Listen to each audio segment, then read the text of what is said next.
Hello and welcome to Greywood Gardening. It is the end of May. We're coming up on Memorial Day weekend, which is our biggest planting weekend of the year.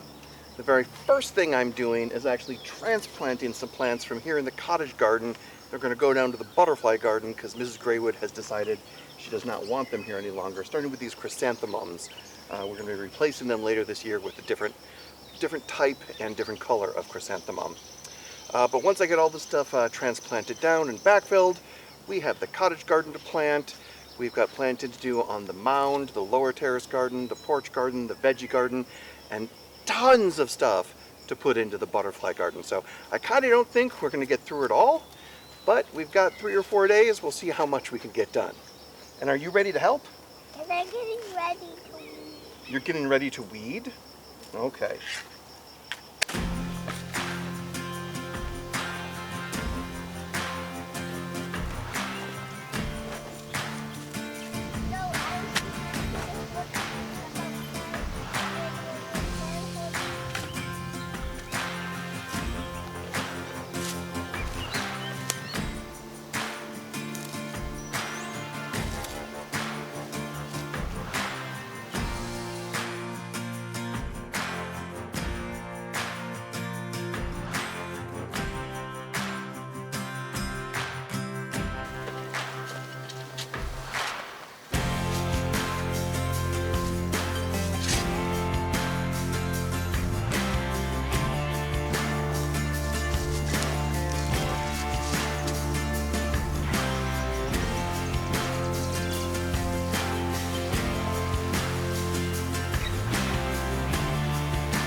So for tomato plants, any amount of the stem that's underground will grow roots out. Right.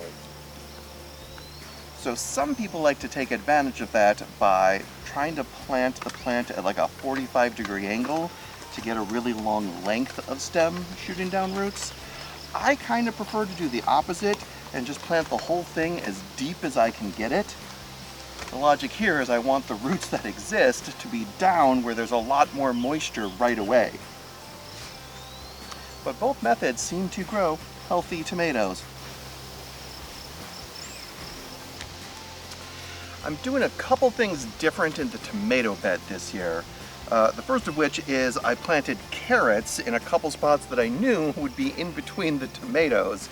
The carrots went in, I don't know, 3 weeks ago, and I should be harvesting them before the tomatoes get so big that they're shading them out. The other thing I'm doing differently is I'm going to try planting some alyssum around the tomatoes to act as a living ground cover.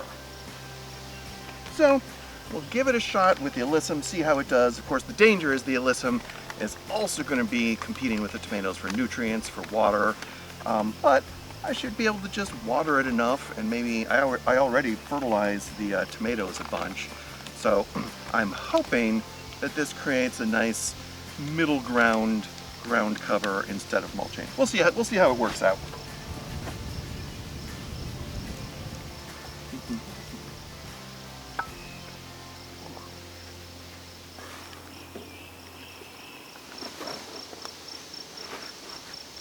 All right, well, this is how I plant my leeks. I pop the leeks out of the tray, and I usually have 1 or 2 or 3 leeks per cell. And I actually separate these, and I kind of shake all the dirt off. So I just have a leek plant with bare roots. And then I'll do this with all of them. And if I have just 1 leek, I'll just kind of get all of the dirt off of it, so I just have these bare roots. And if I break some roots, I don't care.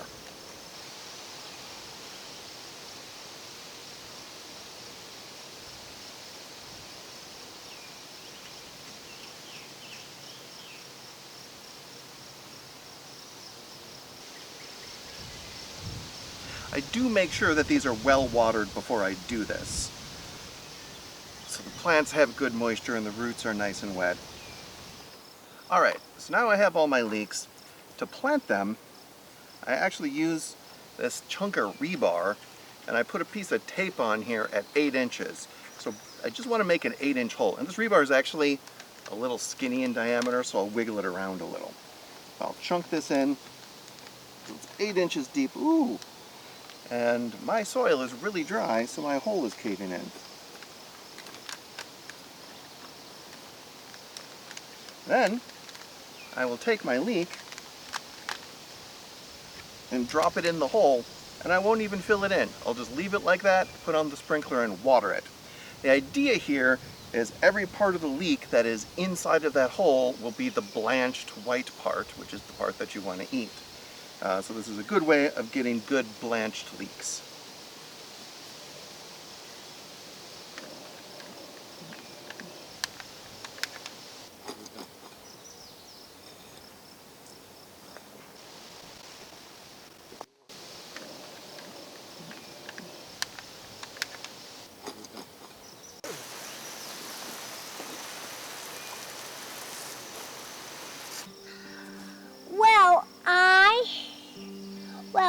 I choose all the plants for my garden, and this is my beautiful garden. And I have a plant named Thyme, Nyctiana, Delphinium? Delphinium, and Salvia, Alyssum, and Petunia, and hen and chicks. I planted my garden myself with my dada. All right. And I'm not done yet. Oh, sorry. And I have all the signs for my flowers, and I can touch them, but the petals come off fairly easily. But my mama's putting some lilies in my garden, and my dad is going to buy some Johnny Jump Jumps, and I watered my plants this yesterday, so they'll grow very easily. I think this garden is so amazing. We should come over and Grandma can see it again. Bye. All right, we got the entire veggie garden planted yesterday, which is always more work and more time consuming than I think it's going to be. Somehow every year I think it's going to be a pretty easy task, and it never is. So this year, in addition to all of the standard stuff, our peppers and tomatoes and onions and leeks and lettuces, we did get in 30 strawberries, 30 June-bearing strawberries here in the front of the berry bed, and we planted 5 raspberry canes. And even more exciting, in the near future, we will finally be putting blueberries in here, which I've spent the last year and a half since I dug this bed out, trying to get the pH down low enough for blueberries. And I think, ready or not, the blueberries are going in this year. It always feels great to get the veggie garden completely planted. Now we're going to have maybe 3, maybe 4 weeks of heavy weeding ahead of us, and then we'll start getting into the heavy harvesting periods. All right, we got the entire cottage garden planted as well. I did not have the camera running for most of that, but there isn't a ton of work to do in here for planting anymore. We fill in a handful of annuals, and every now and then we replace a perennial. We transplanted the mums out. We'll be ordering some mums online to put there later this year.